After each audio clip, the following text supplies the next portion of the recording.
இந்த வருட IPL season தொடங்கி ஒவ்வொரு போட்டிகளும் பரபரப்பாக சென்று கொண்டிருக்கும் இந்த நேரத்தில் சிஎஸ்கே அணிக்கு மிக முக்கிய போட்டியான ஹைதராபாத் அணிக்கு எதிரான இந்த ஒரு போட்டியில் இன்றைய தினம் களமிறங்கியது சிஎஸ்கே அணி. இந்த போட்டி மீதான எதிர்பார்ப்பு என்பது இரு அணி ரசிகர்களுக்கு மத்தியிலும் அதிகமாகவே இருந்தது. அதற்கு மிக முக்கிய காரணம், இந்த சீசனை பொறுத்தவரையில் பலம் வாய்ந்த அணியாக ஹைதராபாத் அணி இருக்கிறது. அதே சமயம் ஹைதராபாத் அணியை ஒப்பிட்டு பார்த்தால் சிஎஸ்கே அணி கொஞ்சம் பலம் குறைந்த அணிதான். அதே சமயம் இந்த இரு அணிகளுமே இப்போது வரையிலும் 5 போட்டிகளில் விளையாடி 2 போட்டிகளில் மட்டுமே வெற்றி பெற்றிருக்கிறது. அதாவது புள்ளிப்பட்டியலிலும் இந்த 2 அணிகளும் சமநிலையில் தான் இருக்கிறது. என்ன ஒன்று, சிஎஸ்கே அணி ரன் ரேட்டில் மட்டும்தான் ஹைதராபாத் அணியை விட குறைவாக இருக்கிறது. அதே சமயம் இந்த போட்டியில் சிஎஸ்கே அணி வெற்றி பெற்றுவிட்டால் சிஎஸ்கே அணிக்கு மிகப்பெரிய திருப்பு முனையாக இந்த ஐபிஎல் சீசனே மாறிவிடும். அதற்கு காரணம், இந்த போட்டி ஹைதராபாத் மைதானத்தில் வைத்து நடைபெறுகிறது. அப்படி இருக்கும்போது ஹைதராபாத் அணியின் சொந்த மைதானத்தில் வைத்து ஹைதராபாத் அணியை வீழ்த்திவிட்டால் சிஎஸ்கே அணிக்கு அது மிகப்பெரிய நம்பிக்கையை கொடுத்துவிடும்.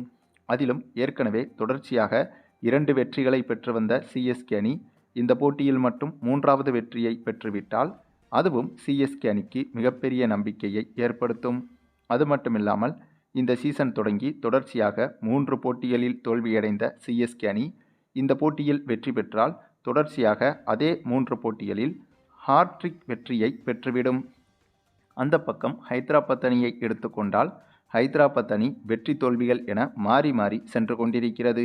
ஆகவே ஹைதராபாத் அணிக்கு இந்த போட்டி சொந்த மைதானத்தில் வேறு நடைபெறுவதால் கண்டிப்பாக இந்த போட்டியில் ஹைதராபாத் அணி வெற்றி பெற்றுவிடும் என்ற நம்பிக்கை ஹைதராபாத் அணி ரசிகர்கள் மத்தியிலும் ஹைதராபாத் அணியிலும் அதிகமாகவே இருந்தது. அதே சமயம் இப்படி ஒரு பலம் வாய்ந்த ஹைதராபாத் அணியவே சிஎஸ்கே அணி அதனுடைய சொந்த மைதானத்தில் வைத்து வீழ்த்திவிட்டால் அது சிஎஸ்கே அணியின் நம்பிக்கையை வேற லெவலில் அதிகரித்துவிடும். அந்த ஒரு எதிர்பார்ப்பில்தான் இந்த ஒரு போட்டி தொடங்கியது. அப்படி தொடங்கிய இந்த ஒரு போட்டியை பொறுத்தவரையில் இந்த போட்டி தொடங்கி டாஸை ஜெயிச்ச நம்ம சிஎஸ்கே அணி பந்து வீசுவதாக தேர்வு செய்திருந்தது. அதனைத் தொடர்ந்து பேட்டிங் செய்ய களமிறங்கிய ஹைதராபாத் அணியை பொறுத்தவரையில் ஆரம்பம் முதலே அதிரடியாத்தாங்க ஹைதராபாத் அணி விளையாடியது. இது ஒன்றும் புதுசு இல்லைங்க. ஏன்னா ஹைதராபாத் அணியை எடுத்துட்டிங்கன்னா இவங்க எப்போவுமே இப்படித்தான் அதிரடியாக விளையாடுவாங்க. ஹைதராபாத் அணியை எடுத்துக்கிட்டோம்னா கிட்டத்தட்ட 11 பேரில் 10 பேர் வரைக்கும் அதிரடியாக பேட்டிங் செய்வாங்க. அதனால தான் ஹைதராபாத் அணி பலம் வாய்ந்த அணியாகவும் இந்த சீசனில் திகழ்கிறது. ஆக இந்த போட்டியிலும் அதே தொடக்கத்தை கொடுத்தது ஹைதராபாத் அணி. இதில் ஓப்பனிங் இறங்கிய அபிஷேக் சர்மா மட்டுமே வெறும் 22 பந்துகளில் 59 ரன்கள் வரை குவித்து மிகப்பெரிய அடித்தளத்தை ஹைதராபாத் அணிக்கு அமைத்து கொடுத்தார். அதனைத் தொடர்ந்து டிராவிஸ் ஹெட்டும் ஓரளவுக்கு சுமாராக விளையாடி 23 ரன்கள் எடுத்து கொடுக்க, இவரைத் தொடர்ந்து ஹென்ரிச் கிளாசன் என்பவர் இவரும் அதிரடி சூறாவளியை வெளிப்படுத்தி வெறும் 39 பந்துகளில் 59 ரன்கள் வரை எடுத்து கொடுத்து அவுட் ஆனார். இப்படியாக ஹைதராபாத் பேட்ஸ்மேன்கள் ஒரு சில பேர் விக்கெட்டை இழந்தாலும் ஒரு சில பேர் அதிரடியாக ரன்களை குவித்து கொடுத்தனர். அதிலும் ஆரம்பம் முதல் 15 ஓவர்கள் வரை ஹைதராபாத் அணியின் அதிரடியை பார்க்கும்போது கிட்டத்தட்ட 300 ரன்களை கூட இன்று தொட்டு விடுவார்கள் என்றுதான் எதிர்பார்க்கப்பட்டது. ஆனால் நல்ல வேளையாக நம்முடைய சிஎஸ்கே அணி பவுலர்கள் கடைசி நேரத்தில் சூப்பராக பந்து வீசி ரன்களை கட்டுப்படுத்தி விக்கெட்டுகளையும் எடுத்தனர். இதில் ஜேமி ஓவர்டன் சூப்பராக பந்து வீசி 3 விக்கெட்டுகளை எடுத்ததோடு ரன்களையும் குறைவாக கொடுத்திருந்தார். நூர் அகமதுவை பொறுத்தவரையில் இவர் விக்கெட் ஏதும் எடுக்கவில்லை என்றாலும் கூட ரன்களை குறைவாக கொடுத்திருந்தார். இதன் காரணமாக 20 ஓவர்கள் முடிவில் 194 ரன்கள் எடுத்திருந்தது ஹைதராபாத் அணி, அதுவும் 9 விக்கெட் இழப்பிற்கு. ஆகவே எங்கேயோ போக வேண்டிய இலக்கை சிஎஸ்கே அணியின் பந்து வீச்சு என்பது ஓரளவுக்கு நல்லபடியாக கட்டுப்படுத்தியது என்றுதான் சொல்ல வேண்டும். அது மட்டுமில்லாமல் 200 ரன்களுக்கு குறைவாக எடுத்துவிட்டதால் இது சிஎஸ்கே அணிக்கு எட்டக்கூடிய இலக்காகவும் இருந்தது. ஆகவே ஹைதராபாத் அணியின் பேட்டிங் முடிந்த பிறகு சிஎஸ்கே அணியின் வெற்றி என்பது ஓரளவுக்கு நம்பத்தகுந்தது போலத்தான் இருந்தது. ஏனென்றால் முதலில் பேட்டிங் செய்யும் அணி 200 ரன்களுக்கு குறைவாக எடுக்கும்போது அதை இரண்டாவதாக பேட்டிங் செய்யும் அணி கண்டிப்பாக எடுத்துவிடும் என்பதுதான் இந்த சீசனின் வரலாறாக இருக்கிறது. ஆகவே அந்த ஒரு நம்பிக்கையில் இந்த போட்டியில் சிஎஸ்கே அணியும் சேசிங் செய்ய களமிறங்கியது. அப்படியாக சேசிங் செய்ய களமிறங்கிய சிஎஸ்கே அணியை பொறுத்தவரையில் ஓப்பனிங் இறங்கிய சஞ்சு சாம்சன் இவர் எதிர்கொண்ட முதல் பந்தையே சிக்ஸருக்கு பறக்கவிட, இதனால் சிஎஸ்கே அணியின் ஃபயர் என்பது முதல் பந்திலேயே தொடங்கியது. ஆனால் அந்த ஒரு சந்தோஷம் அடங்குவதற்குள்ளாகவே சஞ்சு சாம்சன் அவரது விக்கெட்டையும் பறிகொடுத்தார். வெறும் 7 ரன்களில் இவர் விக்கெட்டை பறிகொடுத்து வெளியேறினார். இது சிஎஸ்கே அணிக்கு மிகப்பெரிய பின்னடைவாக பார்க்கப்பட்டது.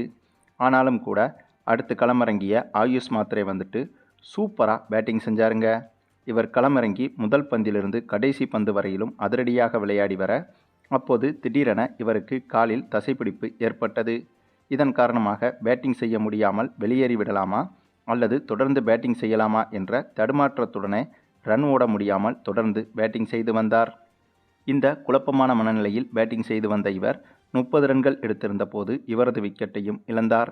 இவரை தொடர்ந்து ஓரளவுக்கு இந்த போட்டியிலாவது சிறப்பாக விளையாடுவார் என்று எதிர்பார்க்கப்பட்ட நம்ம ருத்ராஜ் கெய்க்வாட்டும் 19 ரன்கள் எடுத்திருந்த போது இவரது விக்கெட்டையும் இழந்தார்.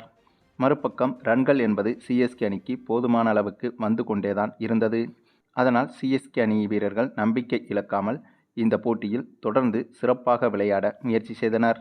ஆனாலும் கூட அடுத்தடுத்து களமிறங்கிய எந்த ஒரு பேட்ஸ்மேனும் சொல்லும்படியாக பெரிய ரன்கள் ஏதும் குவிக்கவில்லை. அதேபோல ஒரு நல்ல பார்ட்னர்ஷிப் எதுவும் அமையவில்லை. 20 ரன்கள் 25 ரன்கள் என இதற்கு குறைவான ரன்களிலேயே மற்ற பேட்ஸ்மேன்களும் விக்கெட்டை இழக்க, இதன் காரணமாக இந்த போட்டி கடைசி ஓவர் வரை பரபரப்பாக சென்றது. ஆனாலும் ஒரு கட்டத்தில் கடைசி நேரத்தில் இந்த போட்டியில் சிஎஸ்கே அணி தோல்வியை தழுவிவிட்டது. அதாவது கடைசி வரை போராடிய சிஎஸ்கே அணி ஒரு கட்டத்தில் வெற்றி பெற்றுவிடும் என்றுதான் எதிர்பார்க்கப்பட்டது. ஆனால் எதிர்பாராத விதமாக கடைசி நேர விக்கெட்டுகள் இழப்பால் சிஎஸ்கே அணி இந்த போட்டியில் தோல்வியடைய வேண்டிய சூழ்நிலை உருவானது.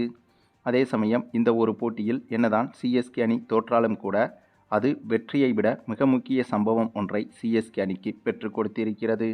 அது என்னன்னா, இந்த போட்டியின் பவுலிங் என்பது சிஎஸ்கே அணியின் ரன் ரேட்டை அதல பாதாளத்திற்கு செல்ல விடாமல் பார்த்து கொண்டது. இதுதான் மிக முக்கியமாக பார்க்கப்படுகிறது. ஏனென்றால் இந்த போட்டியில் ஹைதராபாத் அணி பேட்டிங் செய்யும் போது காட்டுத்தனமான பேட்டிங்கை செய்து கொண்டிருந்தனர். அப்படிப்பட்ட அணியை வெறும் 194 ரன்களில் சுருட்டி சிஎஸ்கே அணி இந்த போட்டியில் தோற்றாலும் கூட ரன் ரேட்டில் மிகப்பெரிய இழப்பை சந்திக்கவில்லை. இந்த ஒரு விஷயம் சிஎஸ்கே அணியின் பிளே ஆஃப் வாய்ப்பை இன்னும் பலப்படுத்துவதற்கு உதவிகரமாக இருக்கும்.